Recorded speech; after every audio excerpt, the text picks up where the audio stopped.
Good morning, students. I hope all you are fine and safe at home. As you know that today we start our fourth chapter of second book, India's external relation. It means after independent India's foreign policy. Okay. So the first topic of this chapter, the policy of non-alignment. Non-alignment, you are already aware about this term. It means when after the Second World War, the world almost divided into two poles, one US and other Soviet Rus. So the western part of European country follow the NATO, and the Eastern European country follow the Russia Warsaw Pact. Okay, but after the independence in 1947, India neither joined the NATO and nor Warsaw Pact. They decide a non-alignment policy. So this is, and after India, there are so many newly independent country follow this policy. More African countries and the Russia, you all already know which country follow this policy. So the policy of non-alignment. The first objective was to follow non-aligned movement, not to join either the military blocs formed by USA and Soviet Union. It means कि ये जो super powers थी, क्या था इनमें army military cold war era के अंदर हमने पढ़ा था कि किस तरह से कि जब वॉर तो नहीं हुई सेकेंड वर्ल्ड वॉर के बाद कोई, लेकिन क्या था एक कोल्ड वॉर स्टार्ट हुई थी जिसमें कि एक कंपटीशन स्टार्ट था सुपर पावर्स के बीच में कि वो किस तरह से न्यूक्लियर एंड दूसरे वॉर जो एनिमेशंस हैं उनको किस तरह से वो उनमें होड़ लगी हुई थी, किस तरह से वो एक दूसरे से आगे निकलना चाहते थे. बट हम इंडिया ने ये डिसाइड किया कि ना वो मिलिट्री ब्लॉक की जो कंपटीशन है, ना वो यूएसए के ब्लॉक में अपने को ज्वाइन करेगा, ना ही रशिया को. ठीक है बेटा. सेकेंड है to promote rapid economic development and maintain friendly relation with other nation. Second था ये इसमें कि हम अपना इकोनॉमिक डेवलपमेंट करना चाहते थे. ठीक है. रिसोर्सेज लिमिटेड थे, इतने ईयर्स की स्लेवरी, बहुत ज़्यादा एडजस्टमेंट हो चुकी थी हमारे रिसोर्सेज की, जिसकी वजह से जो लिमिटेड रिसोर्सेज थे हमने पार्टीशन को भी फेस किया था. तो हमारी जो गवर्नमेंट थी वो ये चाहती थी कि हम इस कंपटीशन में ना पड़ के, हम वेपन्स के कंपटीशन में ना पड़ के अपना इकोनॉमिक डेवलपमेंट जो है वो करेंगे और मेंटेन करेंगे friendly relation with other nation. ठीक है. हम अपने जो नेबरिंग कंट्री हैं और या अदर कंट्रीज़ हैं उनके संग हम अपने फ्रेंडली रिलेशन को डेवलप करेंगे.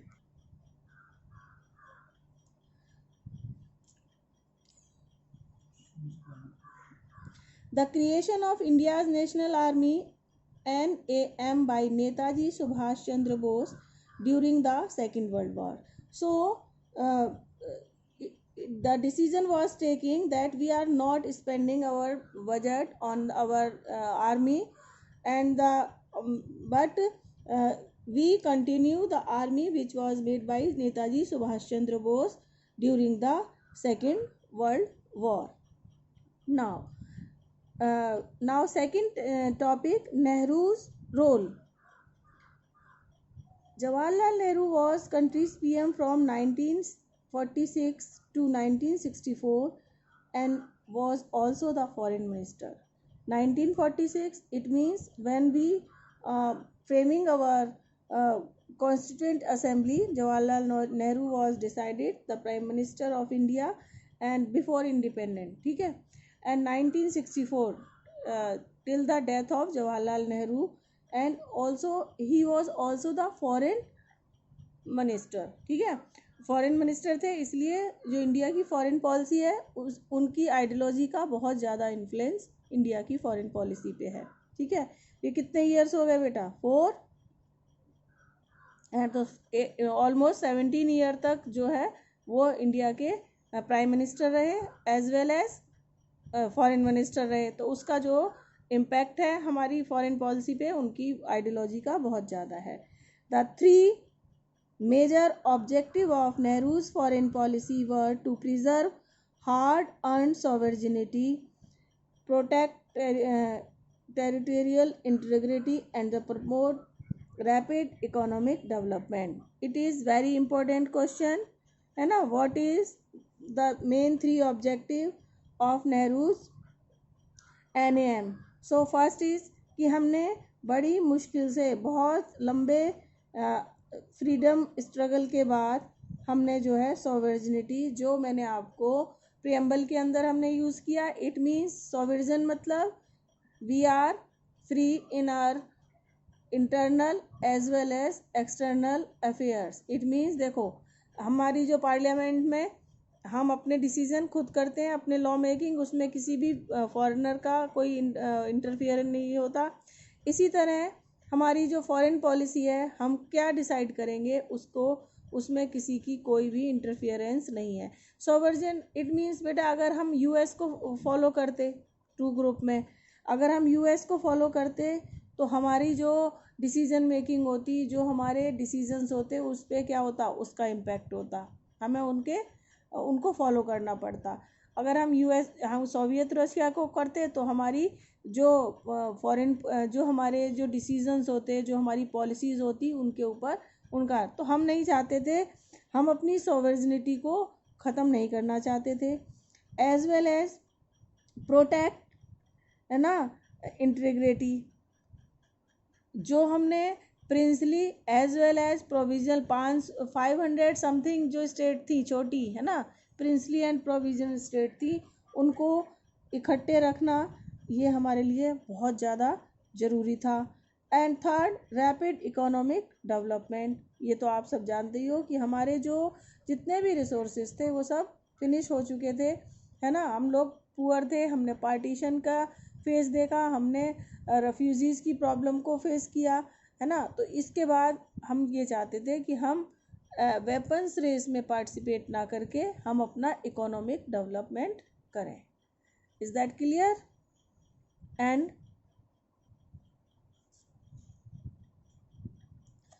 to implement this policy, Nehru's wish to achieve these objectives through the non-alignment. अपनी ये जो विशेष थी इनको कंप्लीट करने के लिए नेहरू ने नॉन अलाइनमेंट पॉलिसी को सेलेक्ट किया. Some political parties and leaders like Bharatiya Jana Sangh, later Swatantra party, ठीक है, and doctor B.R. Ambedkar also wanted India should keep close relation with USA. बहुत सारी पॉलिटिकल पार्टी इंडिया के अंदर और लीडर्स, है ना, लाइक भारतीय जनसंघ, जो अब ये भारतीय जनसंघ जो है वो, और बाद में इसका नाम पड़ा था स्वतंत्र पार्टी, एंड डॉक्टर अंबेडकर, ये सब चाहते थे कि इंडिया को यूएसए से ज़्यादा क्लोज रिलेशन रखने चाहिए. नेक्स्ट टॉपिक है बेटा आपकी एनसीईआरटी बुक में डिस्टेंस फ्रॉम 2 कैंप्स.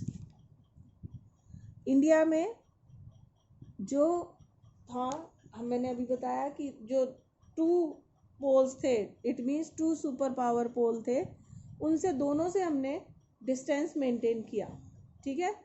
लड़ाई हो रही है तो हमने दोनों से अपने आप को अलग रखा। During the cold war the USA, NATO, है ना, and Soviet led Warsaw pact came to existence. ठीक है, ये हमने अभी आपको बताया कि एक इसका कैंप जो था वो NATO and the Warsaw pact. India developed NAM, non aligned movement, as ideal foreign policy approach. This was officially to balancing act. ये क्या था? इंडिया ने नॉन अलाइनमेंट पॉलिसी को अडॉप्ट किया। ये एक आइडियल अप्रोच थी और इसको बैलेंस करना ये बहुत ज़्यादा मुश्किल था। ठीक है, जो अगर दो फ्रेंड्स की लड़ाई हो रही है और अगर आप कहो कि ना मैं उसकी तरफ हूँ ना उसकी तरफ हूँ, अगर आप एक को ज्वाइन कर लेते हो, है ना, एक ही साइड आ जाते हो आप, तो सिर्फ आपको एक का पोजीशन झेलना पड़ता है। पर अब अगर आप चुप खड़े रहते हो तो दोनों साइड जो है वो आपको ब्लेम करती हैं। वो कहती हैं कि वो भी आपको गलत कहेगी और वो कहेगी आपने मेरा साथ नहीं दिया, और दूसरा कहेगा आपने मेरा साथ नहीं दिया। तो इसको बैलेंस करना भी बहुत मुश्किल था। इन 1956, when Britain attacked Egypt over Suez Canal issue, India protested it. अब कैसे था? आपको आपकी किसी एक से तो थोड़ा सा आपका झुकाव होता ही है अगर दो फ्रेंड्स लड़ रहे। तो 1956 में एक इंसिडेंट हुआ। क्या था? ब्रिटेन कौन से कैंप का था बच्चों? आपका नाटो, है ना, वेस्टर्न यूरोप। ब्रिटेन ने अटैक किया इजिप्ट के ऊपर, सुएज कैनाल, सुएज जो है ना वाटर इशू था ये, तो उसमें इंडिया ने प्रोटेस्ट किया। इंडिया ने कहा कि ये गलत है, ब्रिटेन का जो ये अटैक है ये गलत है। But in the same year when USSR attack on Hungary, India did not protest it. उसी साल यूएसएसआर ने हंगरी के ऊपर अटैक किया तो इंडिया ने कोई प्रोटेस्ट नहीं किया। सो इट मीन्स कि हमारा ही जो हमारे हम बैंड थे, हम थोड़ा सा जो हमारा झुकाव था वो किसकी तरफ था? रशिया की तरफ था। ठीक है, यूएसएसआर की तरफ था। India did take an independent stand on various international issues. India ने बहुत सारे इंटरनेशनल इश्यूज के ऊपर क्या किया? एक इंडिपेंडेंट अपनी जो आइडियोलॉजी थी उसको शो किया। इट मीन्स ना ही उसने रशिया का साथ दिया, ना ही उसने ब्रिटेन का दिया, और क्या किया? उसने अपने सेपरेट इंडिपेंडेंट व्यूज जो हैं वो। When India was trying to connect the other countries, developing countries, about the policy of NAM, Pakistan joined NATO. जब इंडिया बहुत ज़्यादा एफर्ट्स कर रहा था new independent country, you can say developing countries को अपनी नॉन अलाइन मूवमेंट में participate करने के लिए, उसी टाइम पाकिस्तान ने नाटो जो कैंप था उसको ज्वाइन किया। इट मीन्स अमेरिका की साइड वो हो गया। The US was not happy about India's independent initiative, the policy of NAM and very close to USSR। अब इसमें क्या था कि भाई मैं कह रही हूँ ना बहुत डिफ़िकल्ट था इसको मेंटेन करना भी। अब यूएस जो है वो इंडिया की इस पॉलिसी से बहुत ज़्यादा हैप्पी नहीं था। वो नहीं चाहता था जो इंडिया के इंडिपेंडेंट इनिशिएटिव्स थे उनसे वो बहुत, क्योंकि क्या था वो जो है सुपर पावर था, और उसको ये भी पता था NAM से वो हैप्पी नहीं था, और उसको पता था कि इंडिया जो है वो वेरी क्लोज है किसके? USSR की। तो इट मीन्स एक जो कैंप है वो तो हमसे नाराज़ था ही था, और हम लोग मैंने आपको बताया कि दोनों साइड की जो हम लोग हैं वो उसको झेलना पड़ रहा था। But still we decided to follow the non aligned policy. Nehru establishment Afro Asian unity.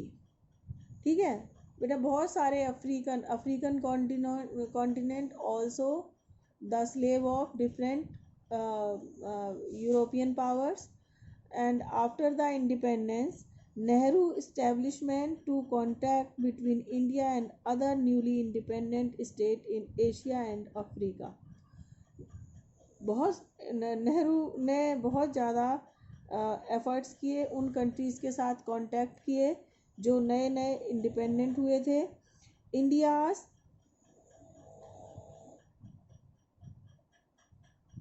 Asian relation conference in March 1947, है ना। इंडिया ने कन्वेंट की 1947 में एक कॉन्फ्रेंस, एशिया कॉन्फ्रेंस। ये बेटे आपको वन वर्ड क्वेश्चन आंसर्स के अंदर आपको ये सब करने होंगे, ठीक है। नेक्स्ट है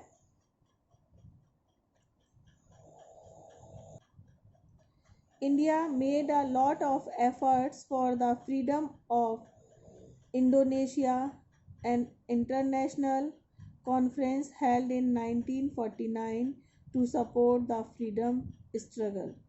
इंडिया ने एफर्ट्स किए किसके लिए? इंडोनेशिया की फ्रीडम के लिए, और एक इंटरनेशनल कॉन्फ्रेंस हुई थी 1949 में। इट मीन्स हमारी इंडिपेंडेंट के बाद इंडिया ने क्या किया?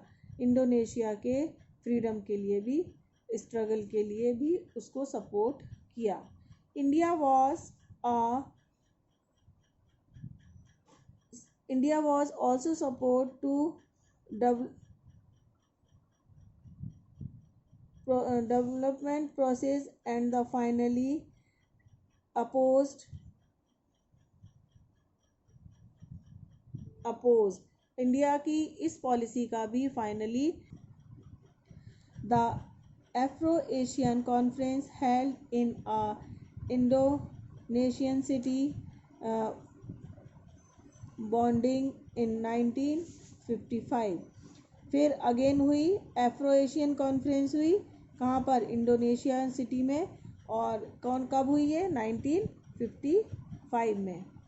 The establishment of the NAM was also held in Asia African conference. ये क्या था? ये फिर NAM नॉन अलाइन मूवमेंट का जो इस्टेब्लिशमेंट था वो कहाँ हुआ? एशिया एफ्रो कॉन्फ्रेंस, इस नाम से, ठीक है।